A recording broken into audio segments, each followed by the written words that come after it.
Assalamualaikum warahmatullahi wabarakatuh. Perkenalkan, nama saya Alvino Dwi Cahya, absen 4 dari 10/6, SMA Negeri 1 Jatisrono.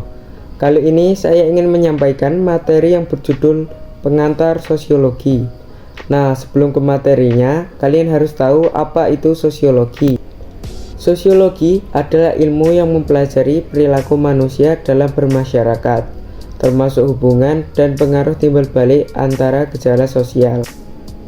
Kembali ke materi yang akan kita pelajari, yaitu tentang pengantar sosiologi. Pertama, kita akan mempelajari objek sosiologi. Kedua, ciri sosiologi. Dan yang terakhir adalah fungsi sosiologi. 1. Objek sosiologi. Objek kajian sosiologi adalah kehidupan manusia, proses interaksi manusia dalam masyarakat, dan produk dari interaksi sosial manusia di masyarakat.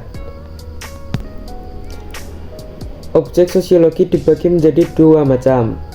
Yang pertama, objek material, berkaitan dengan materi yang mempengaruhi kehidupan sosial masyarakat. Bisa berupa benda, gagasan, bahasa, perilaku, norma adat, dan budaya. Misalnya relasi antara masyarakat dalam suatu negara atau interaksi sosial. Kedua, objek formal, berfokus pada pemilihan cara pandang yang dipakai dalam memahami manusia sebagai makhluk sosial. Misalnya, sifat manusia sebagai makhluk sosial yang akan bergaul, bersosialisasi, dan berkomunikasi satu sama lain. Lanjut yang kedua, ciri sosiologi. Yang pertama, sosiologi bersifat empiris. Artinya, sosiologi sebagai ilmu yang dilandasi pada observasi kenyataan dan tidak bersifat spekulatif atau mengira-ngira suatu kebenaran. Jadi, kebenaran yang diuji haruslah berdasar pada penelitian ilmiah. 2. Sosiologi bersifat teoritis.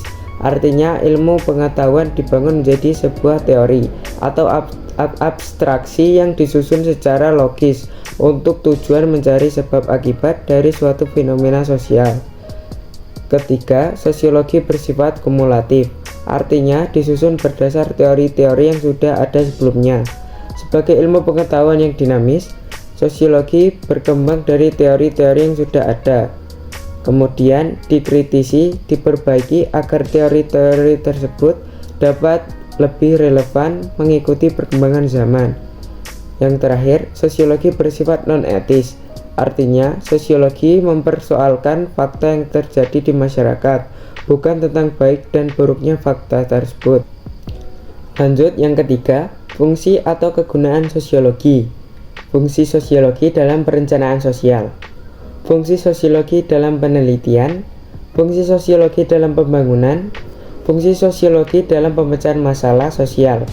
Dan yang terakhir, peran sosiologi. Fungsi sosiologi dalam perencanaan sosial. Perencanaan sosial merupakan kegiatan untuk mempersiapkan masa depan individu di masyarakat. Tujuannya untuk mengatasi kemungkinan munculnya masalah-masalah saat terjadinya perubahan. Perencanaan sosial bersifat antisipatif. Maksudnya bersifat mencegah, mempersiapkan untuk sesuatu yang mungkin akan terjadi. Fungsi sosiologi dalam perencanaan sosial. 1. Perencanaan sosial merupakan alat untuk mengetahui perubahan yang terjadi di masyarakat. 2. Perencanaan disusun atas dasar kenyataan yang faktual. Ketiga, perencanaan sosial digunakan untuk mengantisipasi berbagai masalah yang timbul di masyarakat. 4. Perencanaan sosial sebagai alat untuk mengetahui perkembangan masyarakat, sehingga dapat menghimpun kekuatan sosial di masyarakat. 5. Sosiologi memahami perkembangan masyarakat, baik desa maupun kota, sehingga proses penyusunan perencanaan sosial dapat dilakukan. Fungsi sosiologi dalam penelitian. Penelitian merupakan suatu usaha untuk meningkatkan ilmu. Dalam sosiologi, penelitian berguna untuk memberikan gambaran mengenai kehidupan masyarakat.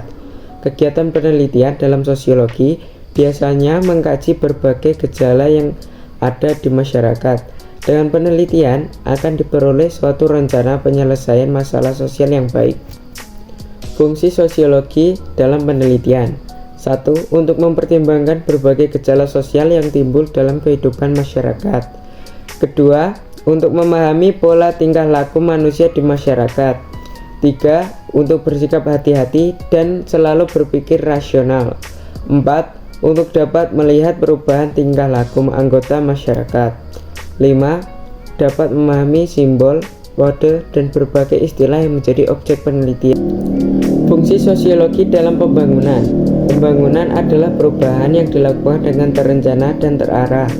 Proses pembangunan bertujuan untuk meningkatkan taraf hidup masyarakat, baik secara spiritual, material, dalam pembangunan. Sosiologi berfungsi untuk memberikan data sosial yang diperlukan pada tahap perencanaan, pelaksanaan, maupun penilaian pembangunan. Tahap-tahap dalam pembangunan. 1. Tahap perencanaan. Untuk mengidentifikasi kebutuhan masyarakat, sehingga memerlukan data-data yang relatif lengkap, yang meliputi pola interaksi sosial, kelompok sosial, lembaga sosial, dan stratifikasi sosial. 2. Tahap pelaksanaan. Pada tahap pelaksanaan, perlu diadakan pengawasan terhadap kekuatan sosial dan perubahan sosial di masyarakat. Caranya adalah dengan mengadakan penelitian terhadap pola kekuasaan dan wewenang yang ada di dalam masyarakat, dan melakukan pengamatan terhadap perubahan yang terjadi. 3. Tahap evaluasi. Dalam tahap ini, dilakukan analisis dampak sosial pembangunan. Keberhasilan pembangunan hanya dapat dinilai melalui evaluasi. Dalam tahap ini juga dapat diidentifikasi terjadinya kekurangan dan kemunduran. Melalui evaluasi dapat dilakukan perbaikan, penambahan, dan peningkatan ke arah yang lebih baik. Fungsi sosiologi dalam pemecahan masalah sosial. Masalah merupakan keadaan yang dianggap sebagai suatu kesulitan yang perlu diselesaikan.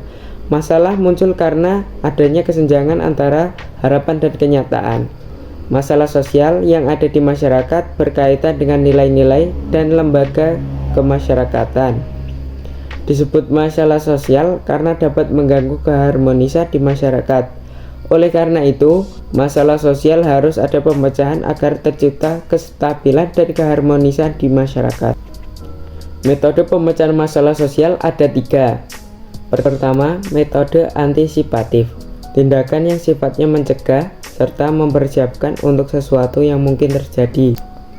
2. Metode represif.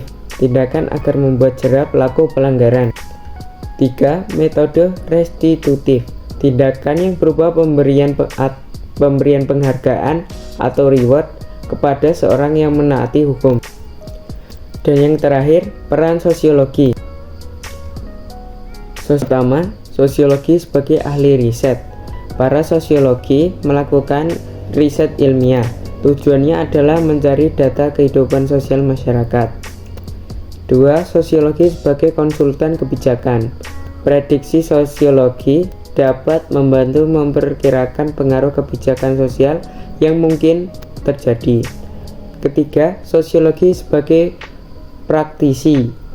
Beberapa sosiolog terlibat dalam perencanaan dan pelaksanaan kegiatan masyarakat. 4. Sosiologi sebagai guru atau pendidik. Terima kasih telah menyaksikan video presentasi saya pada kali ini. Bila ada kekurangan dan kesalahan, mohon dimaafkan. Saya akhiri. Wassalamualaikum warahmatullahi wabarakatuh.